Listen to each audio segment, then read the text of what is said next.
Mrs. Veronica Rita Sackey, and I mentioned earlier she's a lawyer, she's an author, a development economist, pre and post marital counselor, youth coach, and a retired public servant. For anyone who saw this flyer, I'm sure there was something that was running through your mind. How does one woman do all these things? And I think I probably want to make it one of the first questions to ask Mrs. Veronica Rita Sackey.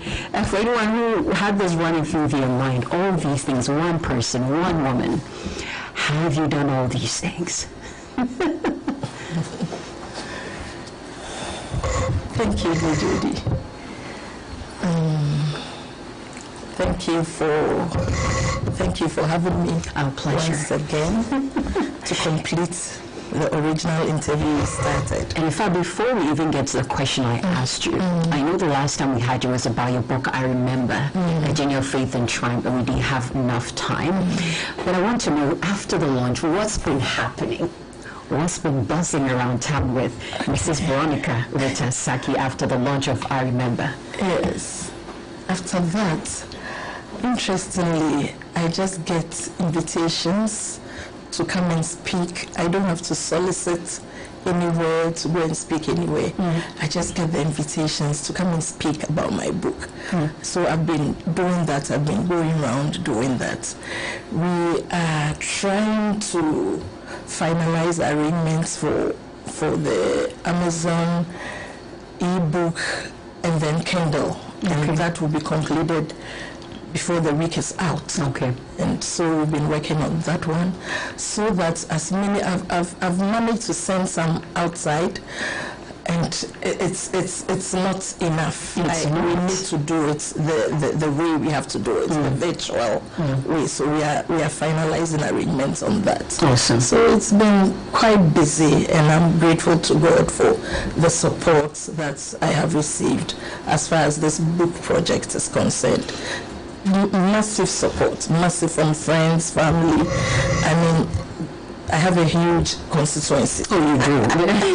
Mrs. Veronica Sackey definitely has a huge constituency. From some of you may not know, if you do get her book and you go into, let me see if I can find the page where Sunny FM is. I just want to get to that page right now where she mentions Sunny. Let me see. Good, I found it. So it's XII, and that's where I think the acknowledgements, that's where we are. And I find that to Sunny FM for providing the prayer cafe when many of my battles were fought and won, and for providing the platform for me to enjoy the radio ministry of some seasoned Ghanaian ministers of God. Till this book came, I did not know, Sunny did not know how much the prayer cafe had been a blessing to people like Mrs. Veronica Sackey. So it's heartwarming for us to have this year book.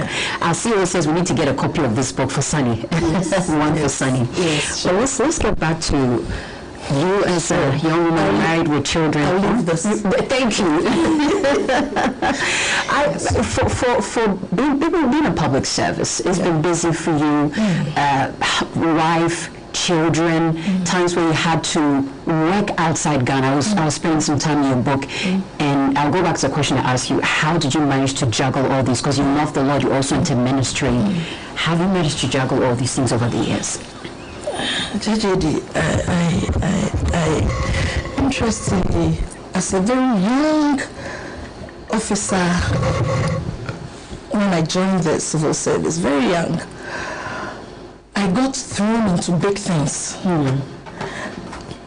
And thankfully, I've always paid tribute to my mentor, Madame Ife Simpson. She thoroughly mentored me, and I availed myself, like I discuss in my book, mentorship is mutual. I availed myself to be mentored. And so I got thrown into things. I mean, I learned everything. And so she gave me the confidence, the encouragement. And so at a very early stage, I was thrown into big things. And I made sure that I delivered. Being thrown into big things has its positives and negatives. Some people get thrown into big things and totally lose it. How did you manage to stay on course, stay in line? Yes, so this is where I'll talk about support. Okay. First of all, I'll mention family support. Bobby is an amazing support. Please, Bobby. Please add all the credentials. The man Bobby Sackey. Everybody who knows me knows Bobby Sackey, my beloved husband of 32 years. We are in our 33rd year now. I mean, he's been an amazing support. So when it comes to home, he is there to support. And so I can work. And then also women, I think we need to learn how to negotiate. Okay. That's one thing I always, my friends always say that you are blessed, Bobby is good, you are blessed. Then I say, yes, I'm blessed. But you also have to sharpen your negotiation skills as a woman at home. So that, for instance, I give a typical example. I realized that I would come home very late tired, and I had to make a case that we need to outsource the cooking at home. Ordinarily, I would be very heavily pregnant. I would wake up very early, go to Aboboshi market, go on Thursday morning, go and do the shopping, come back home and leave the things and go to work. And so, I mean, the family knew that I can sacrifice. But when it comes to adding the difficulties or the stressful nature of the work that I've always done, in my career, then they were willing to support and to. So I had to make a case that now there's need for us to outsource. You need to be strategic as a woman. Create the need. Let everybody in the family realize that there is need. So that was my strategy. I created the need that we need to get support with cooking.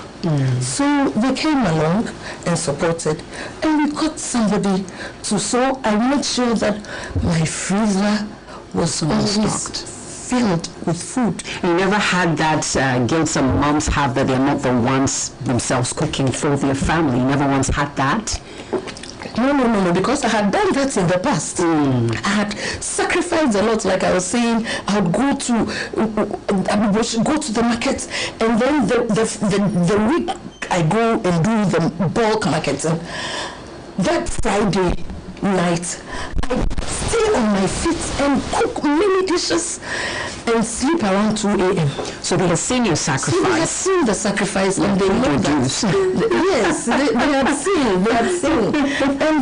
And we have to understand that it is not a master-servant relationship. We have to understand that it's a partnership, and we are all in it together. Would you say that has contributed to how far you've come as a couple in your marriage? Very much so. Very much so. Bobby's love language, and I talk about it in the book, service. It's service. And he does it effortlessly. He would serve, and he has served me for 32 years. Wow. No, I don't have that language. I don't have service as my language. I don't have service as my language. But over the years, I have learned that is language. So I have to meet. There should be a middle ground somewhere. So I try. I try when I try to bend over backwards to serve. You know, I was fascinated with your book. I'm still trying to. I still can't figure how you do it. Like, for instance, she talks about having to be in the office and having to go to school right by her office. She has to be at meetings in the book, and she'll go for lectures, come back. And this is so much. But I particularly want to get to chapter 4 of your book, where you noted the idea of studying law as a retirement plan. How did that come about? Who thinks of law as a retirement plan? You did. Tell us about it.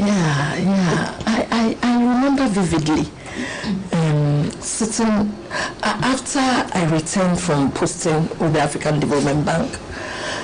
That's 2007, 2008. I came back to the Ministry of Finance and I was working another huge portfolio that was given to me. And then somewhere along the line, the idea, I remember sitting in the office and the idea came that you can do law. How old were you by this time? 47 years. 47 years. 47.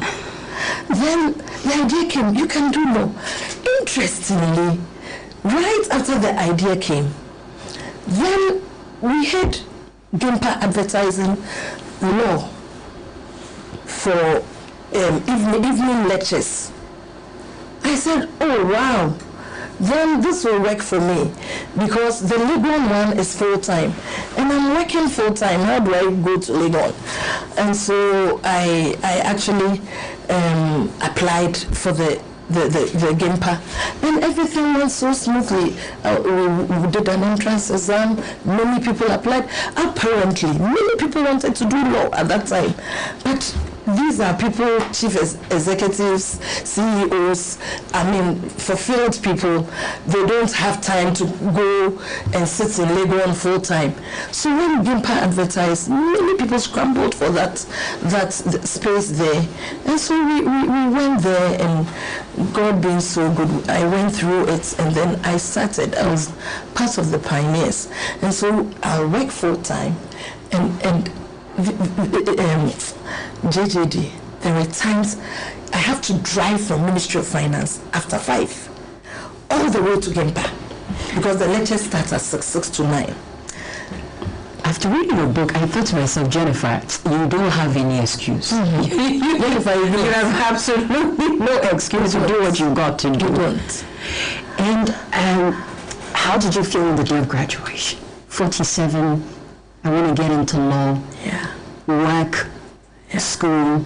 Finally, the day of graduation came. How did that feel? So it was fulfilling and humbling, because I was a full-time worker and studying, and there were students. Full-time mother, wife. Yes, mother, wife, church leader, all of that, and I along the line, when I did my executive MBA much earlier, my boss, a boss that I had, told me that the fact that you are going to start school, that's when I was starting the executive MBA at University of Ghana Business School. My boss, a lady boss, she told me that the fact that you are starting school does not mean your work must suffer. And I took that challenge in good faith, and I was guided by it. I was guided thoroughly every time, and I think I even did better because I was careful not to let anybody complain about my work because you're going to school. And even the other roles as a mother and as a wife, I didn't want anybody to complain. Wow. Yeah. And God gives grace. He does. Grace. Yeah. You're listening to The Iron Drive. This is Sunny 88.7 FM with Mrs. Veronica Rita Sackey, author of I Remember, A Journey of Faith and Triumph. She's been in public service for 33 years. How have you managed to stay in this sector? For some, it's like, is it possible? Because some would rather, when after 2 years, want to move to another sector and do something else, want to try something different. How have you stayed in public service for 33 years, and why? We're live on Facebook and YouTube. You can join in our conversation. Okay. You're listening to Sunny 88.7 FM. Yes. So, really, the civil service, a lot of people use it as a stepping stone. They build themselves up, career, because in the civil service, you get the opportunity, you get exposure, you be trained and all of that. But for me, I wasn't eager to leave there. I think it depends on your attitude to the civil service and the work you're doing. I always say that you have to do your best with whatever you are doing and make it your own. And so I think that's what I did, and I everything that I've worked, all the teams that I've worked with, I've made sure that I've handled them and pulled them along. And I would always tell them, if money is what you're looking for, then this is not the place for you. Okay. But if you want to build yourself, and some people, you can't really blame them. They are in the family where people are depending on them in the family. And so they have to get money, cash, liquid. They must have liquid money available to provide But for me, I didn't have that problem. I'm the last one. Nobody last baby. Nobody needs anything from me anyway. So I didn't have that pressure. So, and I enjoyed it because I told myself that I have to excel in everything that I do. Excellence is a word that is very crucial. And then also my attitude, and my team members will always tell you, my attitude has been for God and country. The Bible says, whatsoever you do, do it as though you are doing it for God. And so if you have that mentality, you will excel. And for me, even the law school that I went, I had no time to study. The only time I had to carve out of my time was 4 a.m. to 6 a.m. That was the only time, because from 6 I'm getting ready to go to work. Let's talk about, 33 years in public service. I want to know, definitely I believe you've had some highs and some lows. If you can share with us one high, one low, and lessons you've picked up from those experiences that you can share with us, that we can also learn from. Yeah. Okay. The high, the general high is the fulfillment I get. Achieving results. My focus has always been contributing directly to the achievement of the overall goal of whichever MDA, that's ministry, department, or agency I find myself. And then ensuring that I achieve my own targets, and then I bring my team members along. And grooming, my highs and the fulfillments I've had is grooming my team members. Okay.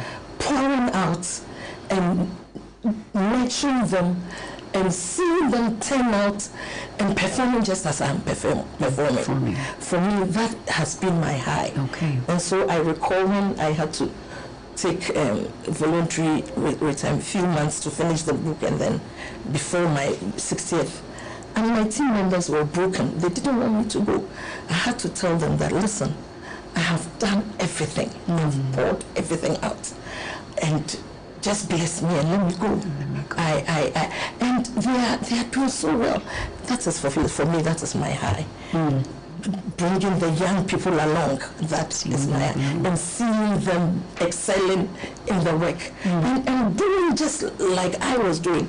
It's so, but of course, it's not everybody that comes along. Like I always say, mentorship is mutual. You have to be willing, you have to be malleable, you have to have a teachable spirit and want to.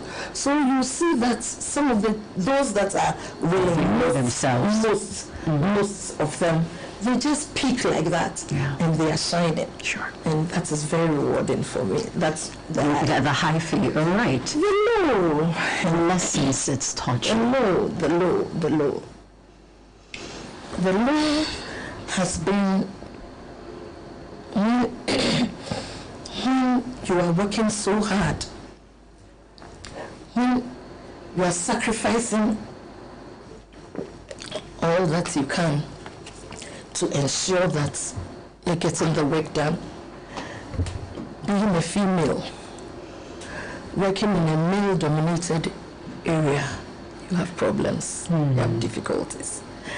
But you have to manage to take care of everything. You have to, so that is one bit. And so sometimes you have issues with your team members. I call team members. I don't want to use the word subordinates, but your team members. You have problems with some of them. Those that pose a problem. That is sometimes your counterparts, your team members, are also giving you problems because I recall a typical example. Those times when I started peaking, doing all the difficult work, and I started peaking, I would meet some people in the corridors and they'll give me cold shoulders. And I would wonder, and nothing has happened.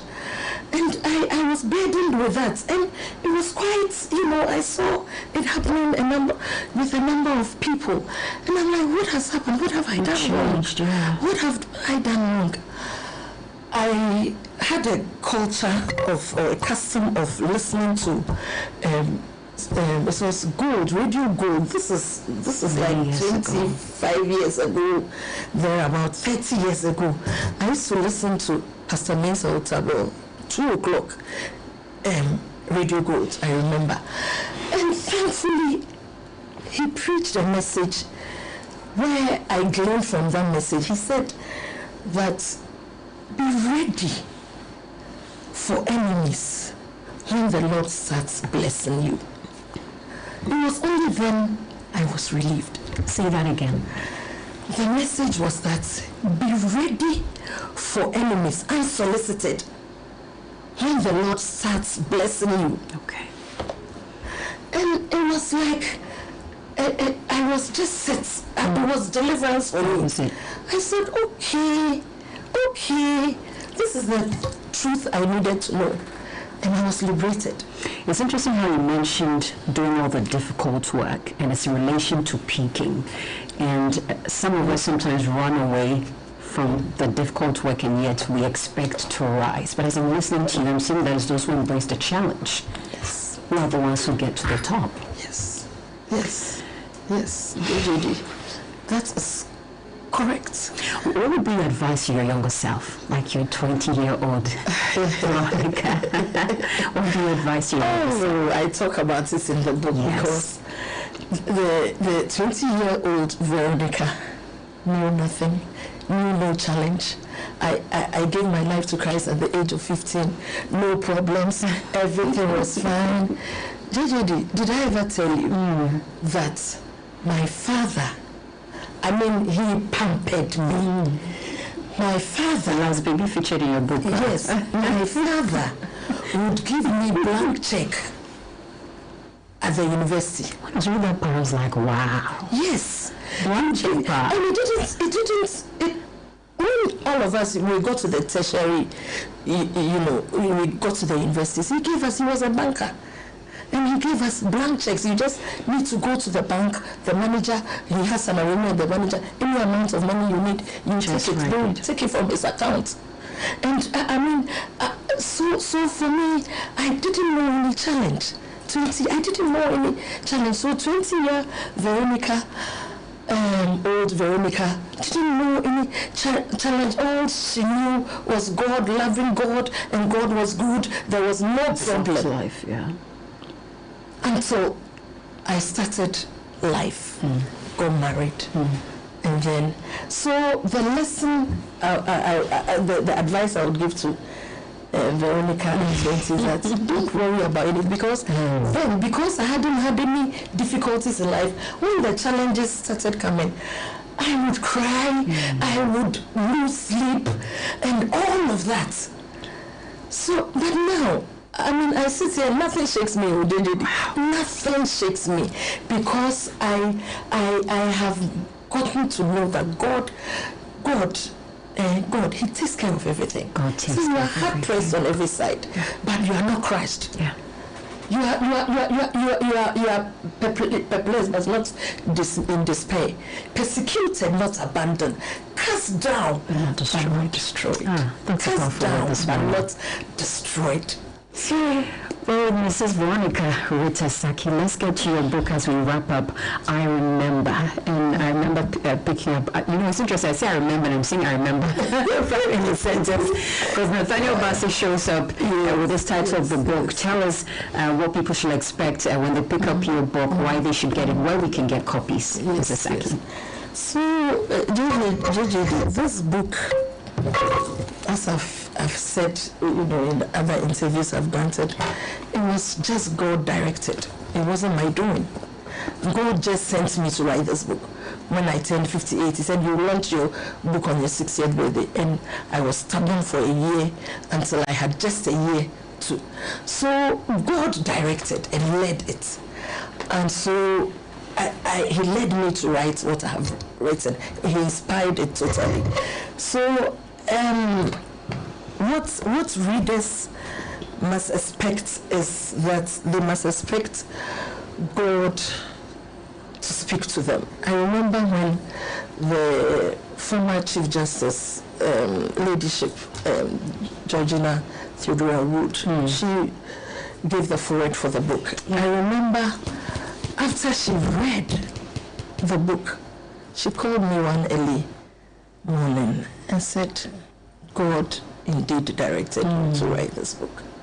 And many will be blessed. And anybody who gets a handle on this book and reads it, walks through the pages of this book, will be blessed. And I read that day, I said, hey, God, so if I had not obeyed, you know, that was when I knew that, I just knew that God had done his own thing. I think there's a part of the book, we see people like you, we may not appreciate some of the difficulties you've been through. The part of the book that I will not forget is where you walked into your boss's office and something happened. You said you had sent a message to WhatsApp or something, and the question you asked is, are you mad? That's what you may see you today and never assume that you've been through a situation like that. You know what? So we'll not go into that. You need to grab the book. I remember. Let me get into some messages you have here, Mrs. Veronica Sackey. Newton says, Mrs. Sackey is such a blessing to mankind, particularly the youth, such a great mentor.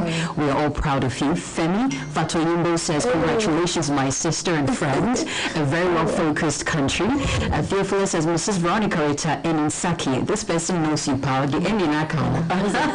Theophilus Omusuansa says, God takes care of everything. And Naiji Waitaki Jai says, yes, I love the spirit. Nothing shakes you. God is in the boat. Alice Coulson says, they always tell you to submit because you're a woman, but this is work, and it becomes a big challenge. I wish this would be a thing of the past and work would be on professional grounds only, whether male-dominated or not. Nigeria says, still, God is good, keep going. She says, yes, we should always be ready for enemies. Very true. This one is, I really want to come under your mentorship. I admire you. Theophilus says, fulfillment in achieving results, grooming and mentoring team members to perform excellently. Osei Gemma says, congratulations to Mrs. Sackey, that village girl I buy. You must know this person, because this was like a coded language. Where can we get the book? How can we get it, please?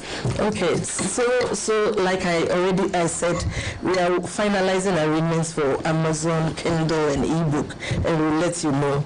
But currently, you can call 0505 329907, and you'll be sorted out. Okay. Plus 233. Okay. If you are calling from Ghana. Okay. And then you can go to Facebook, Veronica Rita Sackey, and Instagram, same, Veronica Rita Sackey. And then the website is also www.veronicasaki.com. And so that's the website as well. So some of you may not see, but she has an assistant who's prepping on a few things. Her daughter Mamzi is here with us. Chapter 9 is definitely a go-to chapter. 65 lessons. Let me just share 3. 60. Oh, sorry, 60 life lessons, sorry. Says, I have learned that fellowshipping with God's word makes all the difference. 2, I've learned that I must count it all joy when I fall in diverse trials. 3, I've learned that trials test my faith, and the testing of my faith produces patience in me. This is just 3 of the 60. I have a message that says, great conversation, JJ. God bless her for sharing her life experiences with us. I remember by Nathaniel Bass, it would be a nice song to play. This is my virtual producer. If I can answer why the title. So after I wrote the book, in the process of writing the book, I didn't have a title. And so some people offered some titles. It didn't quite, sit well with me until I remember. Sunny FM was playing, I remember. And my dial is always hooked on Sunny FM. So I heard the song, heard the words, and it's so easy to forget the victories of the past and focus on the trials of the moment. And the thing hits me that this is my story. So then I got the title. I remember. About the same song, I have played it on the radio, but one time I was driving and someone else was playing. I don't know if it was Vicky or Baba or Ajima at the time, but for the first time, those lines also hit me. Yeah. And it was in a season of my life when I was giving God a lot of reasons why is this happening to me? Why am I going through this? And those lines of that song that day, I'll say my car, we best send my, I was just, my William was like, no, God has got you. I want to share that track with you right now. I remember by Nathaniel Bassett. Mrs Veronica Sackey, I still feel we should have a part 3. We can do a part 3 in 2024 because there's so much to delve into, and I remember.